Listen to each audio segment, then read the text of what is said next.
안녕하십니까. 국민에게 보고하다 김태호입니다.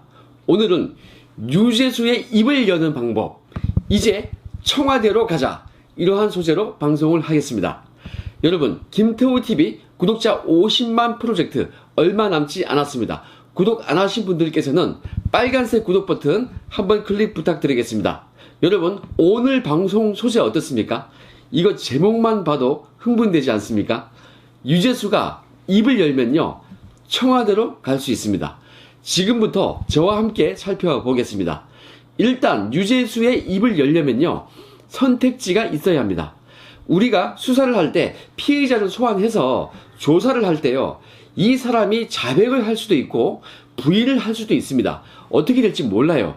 그런데 이때 전통적인 그러한 방법이 바로 굿캅 그리고 배드캅 방법입니다. 이때 악역을 담당하는 그 사람이 참 힘든 법이죠. 정말 합법적인 테두리 내에서 강하게 피의자를 추궁해야 합니다. 몰아붙입니다. 피의자는 입이 바짝 마르죠. 객관적인 물증과 다른 사람의 진술, 이런 것을 모아서 피의자를 막 추궁하죠. 이때 피의자 이몽룡이는 진땀이 납니다. 잠시 쉬는 시간에 혼자 생각을 해봅니다. 와, 이거 이러다가 나 죽는 거 아니야 이거? 별 생각이 다 드는 겁니다. 집에 있는 귀여운 자식들 생각도 나고, 평소에는 별로 사랑하지도 않던 와이프가 그때 막 보고 싶고 막 그렇습니다. 그러다가 쉬는 시간이나 식사 시간이 끝나서요, 다시 조사를 받게 됩니다. 그런데 이때가 중요합니다. 이때 그 사람을 또 막 몰아붙이면요, 이 이몽룡이는 더 이상 갈 데가 없습니다. 바로 이때요, 평소에 조사에 관여를 하지 않았던 옆에 있던 다른 조사관이 이 이몽룡에게 말을 걸어옵니다. 그 다른 조사관은요, 평소에 이몽룡이 조사받을 때 옆에서 물을 떠주거나 커피를 타주었던 그러한 사람입니다. 별로 불편한 것이 없어요, 이몽룡이한테는. 그 조사관이 슬슬 한번 달래줍니다. 잠깐 같이 담배 피러 가자, 그리고 커피 한잔 합시다, 좀 쉬었다 가세요. 이렇게 정말 좋은 말만 하죠. 우리의 피의자 이몽룡이는 그 조사관이 참 고맙게 느껴집니다. 천사로 느껴져요. 이럴 때는요, 그 사람이 휴식 같은 사람이죠. 그때 그 조사관이 뭔가 그 사람을 위해서, 이몽룡을 위해서 위로도 해주고 뭔가 팁을 좀 줘요. 자, 차를 다 마시고 그리고 담배를 다 피고 다시 조사실로 들어가기 전에 딱 이럽니다. 아, 그런데 제가 볼 때요, 우리 이몽룡 씨는 지금 이러이러한 점을 조사받을 때 얘기를 해서 기여를 하는 게 좀 어떨까요? 저 같으면 그게 낫겠습니다. 뭐 가볍게 이렇게 한마디 해요. 이러면요, 이몽룡이는 그 천사 같은 사람의 말을 신뢰를 하기 때문에 한번 고민을 해보는 거죠. 그런데 이때 원래 이몽룡이를 조사했던 그 배드캅이 또다시 세게 강하게 조사를 합니다. 이러니까 이몽룡이는 이런 생각이 듭니다. 아, 그 천사 수사관 말이 맞겠다, 그거 한번 알아봐야겠다, 이러고서는 자기가 알고 있는 그 고위직들에 대한 비위가 뭐가 있었는지 한번 살펴보게 되는 것입니다. 이몽룡이가 정신을 차리고 보니까, 아, 그때 그 푸른 집에 있던 누군가가 나한테 전화 와가지고 뭔가 부탁한 게 있었지. 아, 그거였어. 그래, 맞아 그거였어. 아, 또 그리고 그때 무슨 녹색당에서 어떤 고위직 국회의원이 나한테 전화 와가지고 맞아, 그거 청탁했었어. 자기 아는 지역구 업체 그거 좀 봐달라 그랬어. 그리고 여권 고위직 인사 누구는 자기가 아는 업체를 하청 업체에 끼워달라고 그랬어. 아, 맞다, 생각이 났어. 뭐 이런 거죠. 이런 거 확인해서 물증이나 메모 같은 거 확보해가지고 그 천사 수사관한테, 그 천사 검사한테 갖다 주는 겁니다. 검사님 또는 수사관님, 이런 게 있습니다. 이게 뭔가요? 아, 예, 그때 이러이러해서 이렇게 제가 한번 편의를 봐준 바가 있습니다. 여러분, 딱 이런 그림이죠. 여러분, 바로 이런 게요, 알고 보면은 조금 유치하죠. 유치하지만 이거는 알고도 먹히는 방법입니다. 그리고 이거는요, 뭐 불법으로 한 것도 아무것도 없어요. 그렇지 않습니까? 이거는 한마디로 당근과 채찍이죠. 저는 이 방법을 당장에 유재수에게 써먹을 수 있다고 봅니다. 그러한 상황이 맞습니다. 그리고 이거는요, 속이는 것도 아니고 강압하는 것도 아니에요. 이러한 길도 있고 이러한 길도 있다, 뭐 말만 하는 겁니다. 단지 유재수에게 선택지가 있는 것이니까 그 중에서 유재수가 자신에게 유리한 것을 딱 선택하면 되는 거예요. 자, 지금 유재수는 압수수색을 당했고요. 특히 특감반 시절에 있었던 그 비위 혐의까지, 그 증거 자료까지 검찰이 확보한 것 같습니다. 유재수는 이제 곧 소환될 일만 남아 있습니다.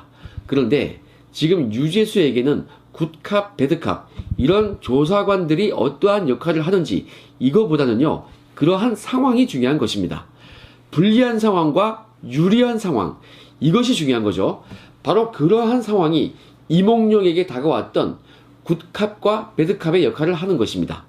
그러면 유재수에게 어떠한 것이 배드캅이고 어떠한 상황이 굿캅이 될 수 있을까요? 어떠한 상황이 당근이고 어떠한 상황이 채찍이 될 수 있을까요? 자, 우리는 여기에서 유재수에 대한 아주 의미 있는 언론 상황을 먼저 살펴보겠습니다. 먼저 동아일보에서는 유재수가 억대 수뢰 정황이 있다고 그렇게 보도를 한 것이 있습니다. 그리고 중앙일보는요 조금 보수적으로 안전하게 좀 보도를 했죠. 유재수의 수뢰액은 최소한 3천만 원이 넘는다, 이렇게 말을 했습니다. 수억 원은 좀 과장된 바가 있다, 이렇게 얘기를 했죠. 그런데 동아일보는 수억 원이라고 말한 바가 없어요. 억대라고만 얘기했죠. 1억 1천만 원, 1억 2천만 원, 1억 3천만 원, 이것도 억대지 않습니까? 1억 원이 조금 넘어도 억대는 억대죠. 그러면 우리는요 이 두 언론사의 보도를 볼 때 이렇게 생각을 할 수가 있는 겁니다. 자, 최소 3천만 원에서 최대 1억 원 남짓까지, 이 정도까지 수뢰액이다, 이 선에서 수뢰액이 예상이 된다, 이 정도는 얘기할 수 있는 거 아니겠습니까?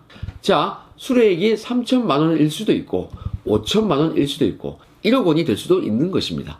또한 수사는 살아있는 생물이니까요, 이게 나중에 추가 비위가 또 밝혀진다면은 진짜로 수억 원이 될 수도 있는 것입니다.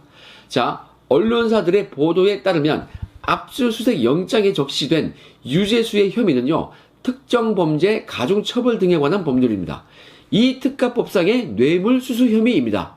여러분, 이 죄명이 아주 중요하고 의미가 있는 것입니다. 자, 먼저 형법을 한번 살펴보겠습니다. 만약에 유재수의 혐의가요 특가법상 뇌물이 아니라 단순 뇌물수수 혐의라면 형법이 적용이 됩니다. 자, 지금 형법상 뇌물수수죄 관련 조문이 올라갑니다. 형법 제129조 제1항에 공무원 또는 중재인이 그 직무에 관하여 뇌물을 수수, 요구 또는 약속한 때에는 5년 이하의 징역 또는 10년 이하의 자격정지에 처한다. 여러분, 일반적인 뇌물수수죄에 해당한다면 5년 이하의 징역인 것입니다. 5년 이하, 이 이하라는 표현이 중요합니다. 이러면요 뭐 징역이 10개월 나올 수도 있는 거 아니겠습니까? 집행유예는요 3년 이하의 징역이나 금고 또는 500만 원 이하의 벌금형을 선고할 때 가능한 것입니다. 그런데 여러분, 이 뇌물을 받은 액수가 3천만 원을 넘어가면요 이 형량이 대폭 늘어나서 수년간 깜빵에 수감되어야 할 그러한 위기에 봉착을 하게 됩니다. 자, 특가법 제2조 제1항을 보겠습니다. 수뢰액이 1억 원 이상인 경우에는 무기 또는 10년 이상의 징역에 처한다. 와, 억대를 수뢰하면요 무기까지도 가능하다는 얘기죠. 정말 무시무시한 법이죠. 무기가 아니더라도 10년 이상의 징역이라고 합니다. 10년 이상요. 이러면요 1억이 아니라 수억을 받았다면 정말 무기징역도 가능하겠죠. 뭐 10년 이상 징역 받는 거예요. 법률상 감경과 장량 감경이라는 것이 있는데요, 그것을 감안해도요 어마어마한 형량이 나오는 것입니다. 감방에서 오래 살아야 합니다. 이거는 수억이 아니라 1억을 받아도 이 조항으로 처벌을 받는 것입니다. 처벌 수위가 정말 세죠. 자, 제 2항을 보겠습니다. 수뢰액이 5천만 원 이상 1억 원 미만인 경우에는 7년 이상의 유기징역에 처한다. 와, 5천만 원만 받아도 7년 이상 깜빵에서 살아야 한답니다. 이것도 역시 감경이 되더라도 실형을 오래 살아야 할 그러한 확률이 높아지는 겁니다. 자, 제 3항으로 가보겠습니다.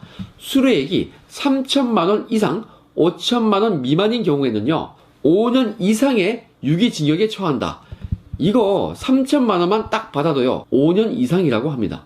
정말 어마무시한 법이 이 특가법인 것입니다. 그런데 여러분, 유재수의 혐의는요 언론에서 말하기를 최소 3천만 원이라고 하니까 이거 유재수 큰일 났습니다. 지금 이 방송 보시는 유재수 부시장의 가족분들이나 또는 지인분들께서는 유재수 본인에게 이 상황을 잘 전달하시길 바랍니다. 여기서 여러분, 이 3천만 원에 우리는 주목을 딱 해야 하는 것입니다.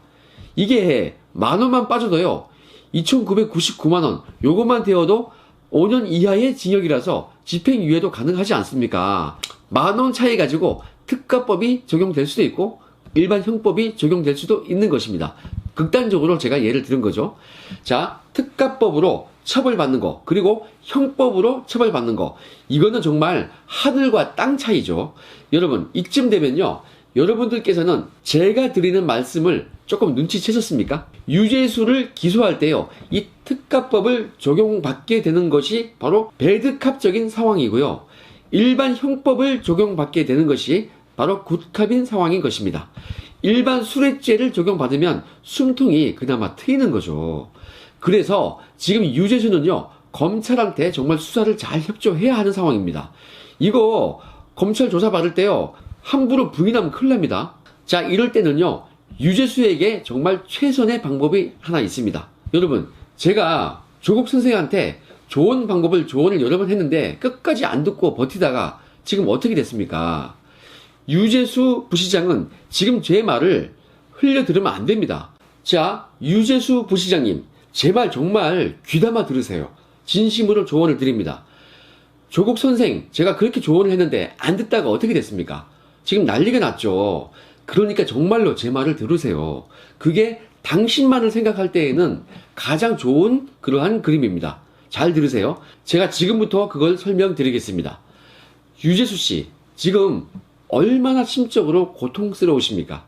그냥 그때 진작에 특감반에서 조사받고 나서요, 그냥 가벼운 징계라도 받으셨으면은 훨씬 지금보다는 나았을 것입니다.